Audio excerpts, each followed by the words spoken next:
This is video number 3, Essential Firearm Safety Checklist. And this is element 2, which is our index finger at home. In our last segment, we discussed the first item on our 3+1 safe handling checklist. And that first item was to always keep firearms pointed in the direction of least consequence. Now let's take a look at the second item on our checklist. Always keep the finger high on the frame or slide at home until you've made the decision to shoot. Now this sounds pretty easy and straightforward, but as we'll see, keeping our finger at home is much tougher than it sounds. When I'm holding a handgun, there are only 2 places my finger is allowed to be. It can be at home or it can be at work. Home is a tactile location on the frame or on the slide, and work is the actual face of the trigger, which is right here, the front of the trigger. So my trigger finger is living a COVID life, I guess. You know, the one where we could be at home or at work, but we can't stop off at the gym or a coffee shop. It's either home or work. And if we're ever not sure where our finger's supposed to be, take it back home. It'll be safe there. Now that might sound quite simple to keep your finger at home or at work, but it's not. We're fighting the laws of physics and human nature. There are 3 things that make it extremely hard for our finger to stay at home, high on the frame or slide. And those things are the design of the gun, the design of the human hand, and the 3S involuntary clutch reflex. Let's take a minute and look at each one. The first thing that makes it challenging to keep the finger at home until we're ready to shoot is the design of modern handguns.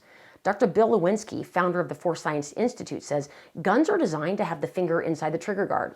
Give a toy gun to a 3-year-old, and the 3-year-old will pick it up, and their finger will go right inside the trigger guard and onto the trigger, because that's the way guns are designed. It's unnatural, given the ergonomics of the situation, to keep the index finger outside the trigger guard and off the trigger. This is why we need special training. The design of the gun draws the index finger to the trigger for maximum comfort. And like Dr. Lewinsky says, it requires education and training to develop the skills necessary to keep the finger high on the gun's frame, especially to keep it there in a stressful situation, thus reducing the likelihood of an unexpected or inadvertent discharge. The second reason it's difficult to keep the index finger at home is the design of the human hand. Our fingers are designed to work in tandem. This is easily seen when using only one hand and we try to pick up some small objects.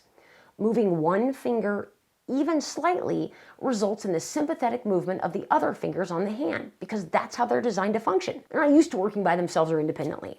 Give that a try and see what you think. Throw some coins or something out on a table and see if you can pick up those coins without moving your index finger.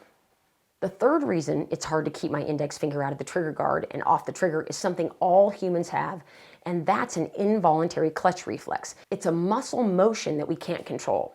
The reflex occurs involuntarily during one of the 3 S's: startle, stumble, and sympathetic. Let's look at those a little more closely. The first S is startle.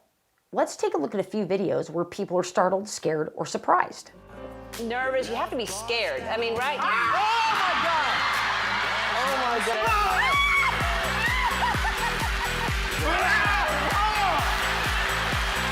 I don't know what it should be, but...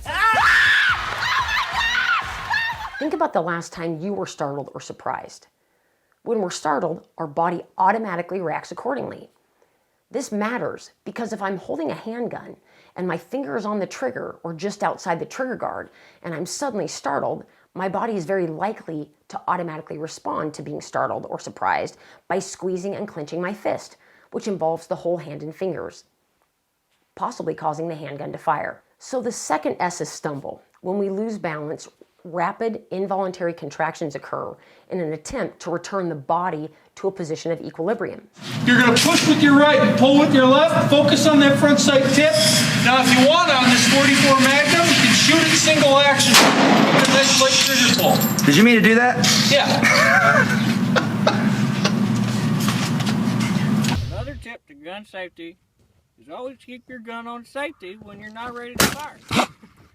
Well, son of a Clyde. I'm sorry. I told you what. Dear God! And the last S is sympathetic grasp reflex. When muscles of one arm are performing a forceful action, like a police officer trying to control a suspect with one hand while holding a gun in the other, involuntary contraction will occur in the muscles of the other limb. And if the finger is on the trigger, it can exert enough force on the trigger that it could cause the handgun to unintentionally fire. Or for the person to unintentionally fire the handgun. The handgun can't do it by itself. Check out this clip of NBA pro Jalen Brunson experience a sympathetic grasp reflex. Grayson Allen missing free throws. Luka's unbelievable three off 1 foot, almost falling down. I remember Charles Barkley made a shot like that. You're right. For Phoenix against Portland many years. Let's watch that again in slow motion. At the same time that Mr. Jalen grips his opponent's hand for a firm handshake, the muscles of his other hand and arm grasp sympathetically. Notice Mr. Jalen's look of shock. He clearly didn't intend to spray his opponent in the face. To counteract this involuntary clutch reflex, we find a tactile location on the gun's frame or slide for the trigger finger to actively engage with positive pressure. So we can know by feel that our finger is at home high on the frame or the slide of the gun. Someone that has severe arthritis or fused joints in their fingers and they don't have the dexterity to get their fingers high on the frame or the slide, the goal is to make sure that there's no finger visible through the trigger guard. This would be an example of that. Finger visible through the trigger guard. So that would not be okay. That would not be okay. That would be okay. As we've just seen, keeping our finger positively engaged at home takes education, training, practice, and skill development. I'm proud of you for making the decision to educate yourself and get the training you need to safely handle firearms. We have to make sure that we're pressing the trigger because we want to, not because of some involuntary muscle contraction due to a stumble, startle, or sympathetic grasp reflex. The design of the gun and the design of the human hand can make it feel unnatural to keep our finger off the trigger and engaged at home, high on the gun's frame or slide, until we've made the decision to shoot. We've covered the first 2 items in our safe handling checklist. Always keep firearms pointed in the direction of least consequence, and always keep finger high on the frame or slide at home until we've made the decision to shoot. Let's continue down our checklist to the next item, which is to always keep firearms unloaded until in use.